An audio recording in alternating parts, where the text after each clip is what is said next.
বন্ধুরা আপনাদের আবারও স্বাগত জানাই ট্রেডার ভিউ ইউটিউব চ্যানেলে। আজকের ভিডিওতে আমরা আলোচনা করব স্টক স্প্লিট সম্পর্কে। কারণ আমরা মাঝে মাঝে শুনে থাকি যে অমুক স্টক স্প্লিট হবে বা অমুক স্টক স্প্লিট হয়েছে। তো এই স্টক স্প্লিট বিষয়টা আসলে কি বা এই স্টক স্প্লিট কেনই বা করা হয়, বিস্তারিত থাকছে আজকের এই ভিডিওতে।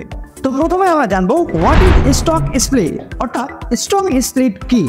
স্প্লিট, এখানে স্প্লিটের অর্থ হলো বিভক্ত করা, অর্থাৎ দুই ভাগে ভাগ করা। তাহলে স্টক স্প্লিট যার অর্থ দ্বারাই কোনো স্টক বা শেয়ারকে দুই ভাগে ভাগ করা। ধরুন আপনার কাছে একটা বড় পিজ্জা রয়েছে, আর এই পিজ্জাটা অনেক বড় হওয়ার কারণে আপনি একাই সামলাতে পারছেন না। এক্ষেত্রে আপনি করবেন কি? অবশ্যই আপনি পিজ্জাটাকে স্প্লিট করে করে খাওয়ার চেষ্টা করবেন, অর্থাৎ পিজ্জাটাকে ছোট ছোট টুকরো করে আপনি ভাগ করে খাওয়ার চেষ্টা করবেন, তাই তো? এই সেম বিষয়টা স্টক মার্কেটের ক্ষেত্রেও প্রযোজ্য। কারণ কোনো স্টক যখন অনেক বড় হয়ে যায় বা কোনো স্টকের প্রাইস যখন অনেক হাই হয়ে যায়, তখন সেই কোম্পানি সেই স্টকটিকে স্প্লিট করার সিদ্ধান্ত নেয়, অর্থাৎ এই বড় ধরনের স্টকটিকে ছোট ছোট করে ভাগ করে দেওয়ার, যাতে করে ছোট বড় সমস্ত রকম ইনভেস্টার বা ট্রেডাররা সেই স্টকে ইনভেস্ট বা ট্রেড করতে পারে। আর এই বিষয়টিকে স্টক মার্কেটের ভাষায় স্প্লিট বলা হয়। ধরুন আপনি এর নামক কোনো কোম্পানির 10টি শেয়ার কিনে রেখেছেন, যার একটি শেয়ারের প্রাইস রয়েছে 100 টাকা করে। এবার দেখা গেল সেই স্টকের কোম্পানি সেই স্টকটিকে বা শেয়ারটিকে স্প্লিট করলো, যার ফলে 100 টাকা দামের শেয়ারগুলি 50 টাকা করে হয়ে যাবে।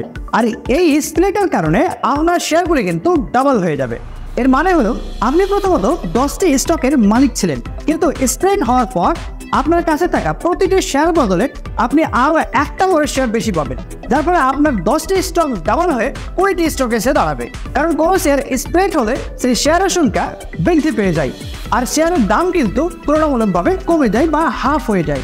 এবার বিষয় হলো কোম্পানিগুলি কেন তার স্টকগুলিকে স্প্লিট করে।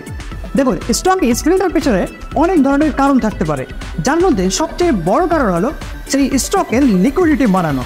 কারণ যখন কোনো শেয়ার খুব বড় হয়ে যায় বা কোনো শেয়ারের প্রাইস খুব হাই হয়ে যায়, তখন প্রাইস হাই থাকার কারণে সেই শেয়ারে সবাই কেনাবেচা করতে পারে না, যার ফলে সেই শেয়ারের লিকুইডিটি অনেকটাই কমে যায়। আর এই লিকুইডিটি বাড়ানোর জন্য কোম্পানিগুলিকে অনেক সময় স্টককে স্প্লিট করতে হয়। তো বন্ধুরা, আশা করি আপনারা বুঝতে পেরেছেন যে স্টক স্প্লিট কি এবং এই স্টক স্প্লিট কোম্পানিগুলি কেন করে থাকে। তো ভিডিওটি কেমন লেগেছে অবশ্যই কমেন্টে জানাবেন, আর চ্যানেলটিকে সাবস্ক্রাইব এবং লাইক শেয়ার করতে ভুলবেন না। তো বন্ধুরা, আর দেরি কিসের, আজই আপনারা নিচে দেওয়া ডেসক্রিপশন বক্সের লিঙ্কের মাধ্যমে সম্পূর্ণ ফ্রিতে অ্যাঞ্জেলো নিয়ে আপনারা ডিমেট অ্যাকাউন্ট ওপেন করুন আর অ্যাড ফান্ড করে আপনাদের ট্রেডিং জার্নির মজা নিতে থাকুন। ধন্যবাদ।